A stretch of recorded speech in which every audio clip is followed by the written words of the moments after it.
নমস্কার, আমি স্বপন। নিউজ নয়া ভারতে আপনাদের সকলকে স্বাগত। এই মুহূর্তে সবথেকে বড় খবর, মানস ভূঁইয়া তৃণমূল কংগ্রেসের প্রাক্তন বিধায়ক, কংগ্রেসের তিনি নেতা ছিলেন একসময়।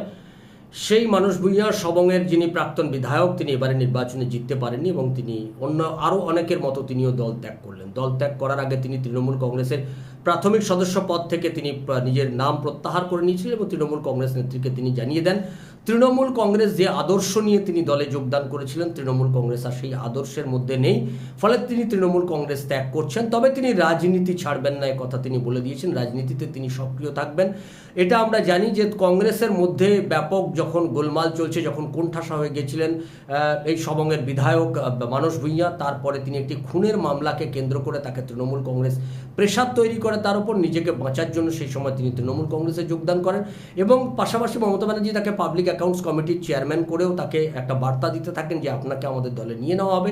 সেই বার্তা অনুযায়ী তৃণমূল কংগ্রেসে সদল বলে যোগদান করেছিলেন মানস ভূঁইয়া। দীর্ঘদিন তিনি ক্ষমতা ভোগ করলেন এবং এরপরে তিনি আজকে যখন তৃণমূল কংগ্রেস পরাজিত হয়েছেন, তিনি নিজেও যে পরাজিত হয়েছেন সবং থেকে, তিনি এটা উপলব্ধি করলেন যে তৃণমূল কংগ্রেস আর সেই জায়গাতে নেই। যে জায়গায় তৃণমূল কংগ্রেস ছিল সেই জায়গাতে তৃণমূল কংগ্রেস নেই বলেই তিনি সেই দল থেকে বেরিয়ে আসছেন।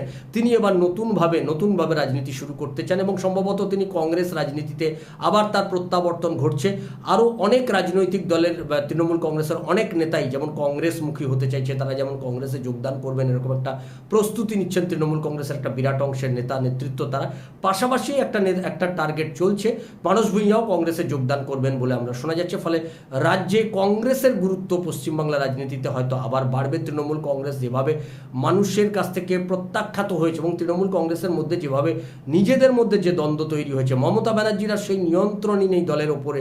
অভিষেক ব্যানার্জিকে সামনে এনে মমতা ব্যানার্জির দলের যে ভরাডুবি হয়েছে, অভিষেক ব্যানার্জির কারণেই যে মমতা ব্যানার্জির গোটা রাজনৈতিক ক্যারিয়ারটা নষ্ট হয়ে গেল। এখনও পর্যন্ত তিনি আরও 5-7 বছর 10 বছর রাজনীতি করতে পারতেন, ভারতবর্ষের রাজনীতিতে তার সক্রিয়তা থাকতো।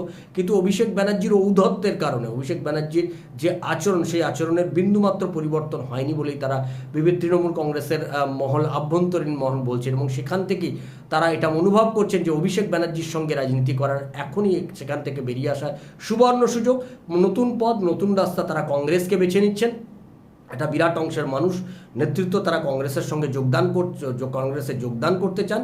কংগ্রেসের সঙ্গে তারা যোগদান করে দলের কাজ করতে চান। তৃণমূল কংগ্রেস থেকে বেরিয়ে এসে সেই প্রক্রিয়া শুরু হয়েছে। আগামী 1-1.5 মাসের মধ্যে হয়তো মানস ভূঁইয়ার মতো আরও অনেককেই আমরা দেখব যে তৃণমূল কংগ্রেস ছেড়ে কংগ্রেসে যোগদান করতে। আমাদের সেদিকে নজর থাকবে, আপনাদের নজর থাকুক নিউজ নয়া ভারতের পর্দায়। নিউজ নয়া ভারত আপনার কথা বলে। আর যারা আমাদের চ্যানেলটা সাবস্ক্রাইব করেননি তারা আমাদের চ্যানেলটি